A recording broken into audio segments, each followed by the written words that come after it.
खबर गाजीपुर जिले से जहां गोपीनाथ पीजी कॉलेज में प्रतिभा सम्मान समारोह का आयोजन किया गया, जिसमें मुख्य अतिथि के तौर पर जम्मू कश्मीर के उपराज्यपाल मनोज सिन्हा ने शिरकत की। उपराज्यपाल ने कॉलेज के टॉपर छात्र छात्राओं को स्मृति चिन्ह देकर सम्मानित किया। तो विकसित भारत में राष्ट्रीय शिक्षा नीति की प्रासंगिकता के विषय पर आयोजित हुई संगोष्ठी को संबोधित करते हुए उपराज्यपाल मनोज सिन्हा ने कहा कि संसार में भारत कई देशों का नेतृत्व कर रहा है। उन्होंने स्पष्ट शब्दों में कहा कि शिक्षा में राजनेताओं का दखल शिक्षा की बर्बादी का सबसे बड़ा कारण है। सितंबर 2020 में राष्ट्रीय शिक्षा नीति को इम्प्लीमेंट करने की जो प्रक्रिया शुरू हुई थी, तो उस समय जो बड़ा मुद्दा था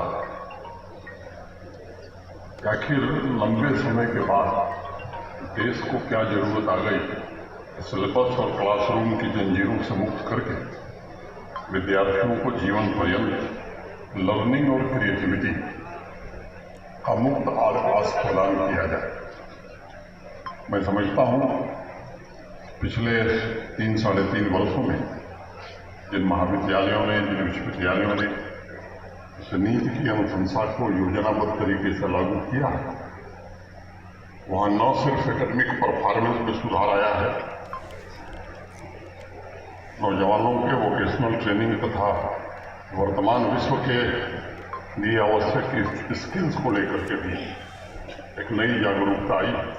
इसका उद्देश्य था राष्ट्रीय शिक्षा नीति से सबको अवगत कराना, छात्रों को, जो कि अभी ग्रामीण क्षेत्र में जो कि एक बैच निकल रहा है इसका नई शिक्षा नीति का, राष्ट्रीय शिक्षा नीति का, लेकिन अभी लोग समझ नहीं पा रहे हैं कि ये है क्या, ये बदलाव क्यों हुआ, 2 साल का कोर्स क्यों बनाया गया, कि जो 2 बार परीक्षाएं हो रही हैं सेमेस्टर में, तो बहुत जनता परेशान है। तो इसी संदर्भ में ये एक संगोष्ठी थी कि इस पे बच्चों को, गार्जियन को, लोग, समाज के लोगों को, जो कि कहीं ना कहीं उनके बच्चे पढ़ ही रहे हैं, तो उनको ये बताना, ये उद्देश्य था कि लोग समझें कि ये सेमेस्टर की परीक्षा हो रही है या जो नीति बदली है शिक्षा की, इसके क्या फायदे हैं।